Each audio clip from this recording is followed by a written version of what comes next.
국민의힘에서는 민주당 후보들끼리 서로 의견이 다르니까 이 이슈를 소위 판키우기에 나섰습니다. 국민의힘 이준석 대표 이야기입니다.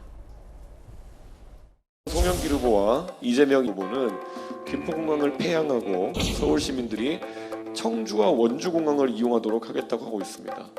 반면 오영훈 제주도지사 후보는 이런 공약이 전혀 상의되지 않은 그런 무리수라는 취지로 항변하고 있습니다.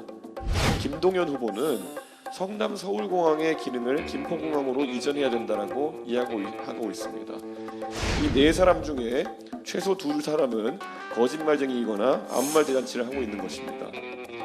하나의 선거에서 국민들에게 지역별 이해관계에 따라서 세네 가지 다른 이야기를 하면서 표를 구하는 민주당이 하는 것이 바로 갈라치기이고 당이 콩가루가 되었다는 증거입니다.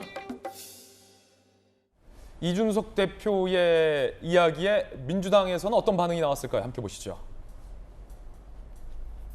개항을 이재명 후보 측, 이 대표의 채수 없는 입이 또 화를 불러왔다. 경망하고 존스럽다. 공약 왜곡하며 콩가루 운운하는 어설픈 갈라치기다. 이준석 정치는 온라인상에서 횡행하는 패드립에 가까울 뿐이다. 서로 이제 콩가루다, 패드립이다라고 강한 비판들을 주고받고 있습니다. 이재명 후보의 발언이 또 하나의 논란입니다.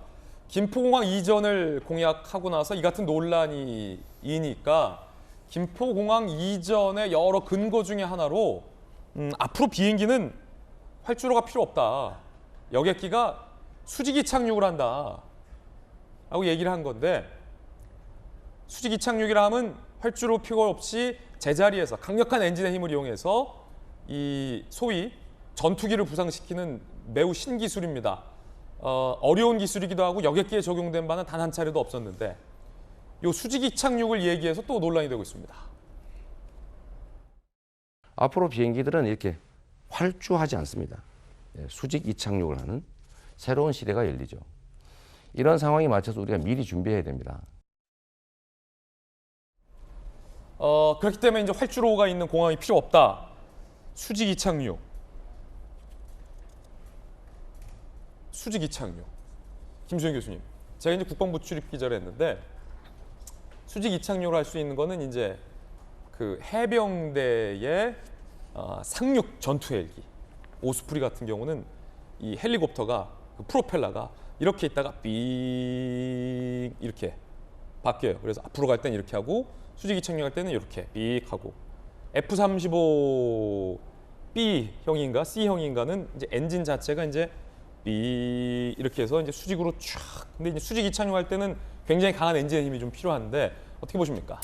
그러니까 여객기라는 거는 이제 뭐 수백 명이 타는 비행기잖아요. 그렇다 보니까 이제 아시겠지만 활주로가 필요한 이유는 여러분 이제 양력이라는 걸 이용하게 되죠. 활주로를 쫙 달려가다 보면은 그 양력이 작용해서 비행기가 뜨는 겁니다.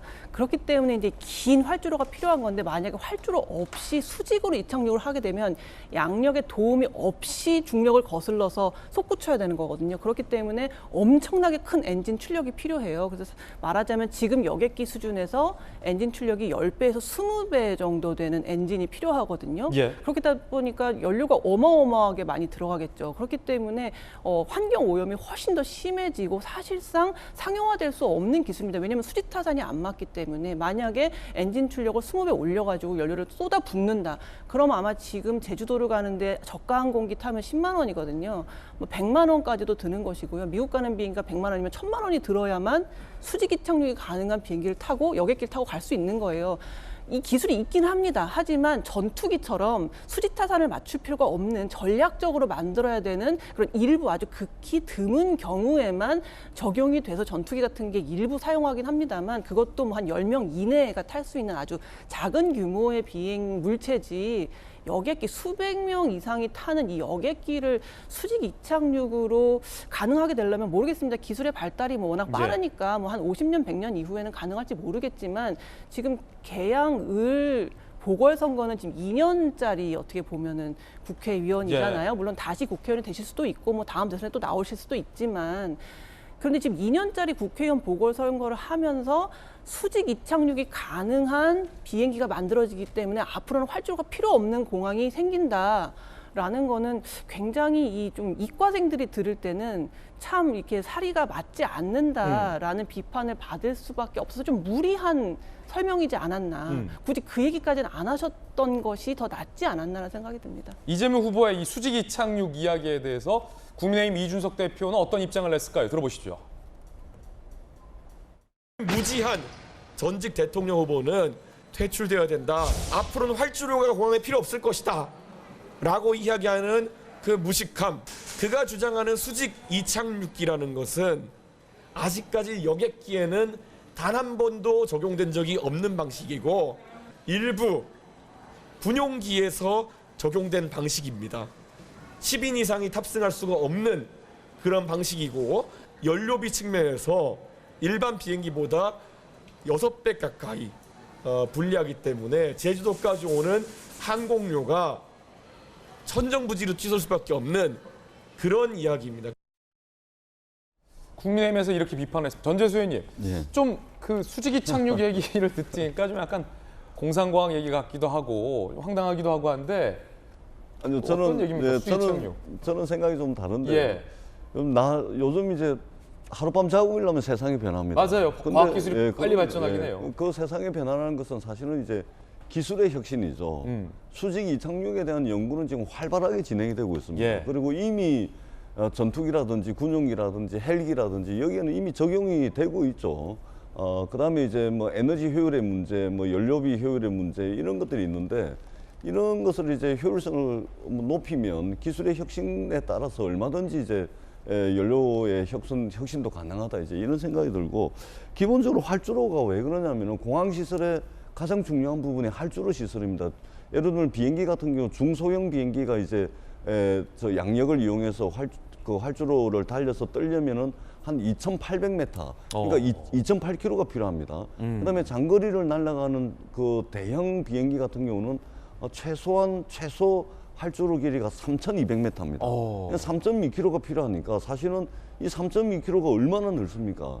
그렇기 때문에 이 활주로가 공항 시설에서 차지하는 네. 어떤 이제 이 땅의 면적이랄까 이것이 대단하거든요. 그렇기 때문에 이것이 수직 이착륙 비행기의 연구개발 R&D 해가지고 하면은 사실은 이 활주로가 차지하고 있는 여기에서 이 뭐 개발을 한다든지 이거를 상쇄시킬 만한 예. 충분한 효과가 있는 것이거든요. 아니 확실히 공항에 활주로가 없으면 그럼요. 획기적이긴 해요. 다 여객기도 이제 수직 이착륙을 하게 되면 그럼. 공항 부지도 좀 그렇기 때문에 단순히 줄어들고. 이제 뭐 연료비, 예. 뭐 항공료값 이걸 말씀을 하시는데 활주로 3km, 뭐 2.8km를 없앰으로 인해서 생기는 경제적 부가가치를 고려하면 이 R&D 대대적으로 지금 많이 들어가고 있다고 보여지거든요. 그렇기 때문에 뭐 10년, 100년 뒤에 가능한 일이다. 그것은 전혀 아니다. 나중에 예. 한번 보세요.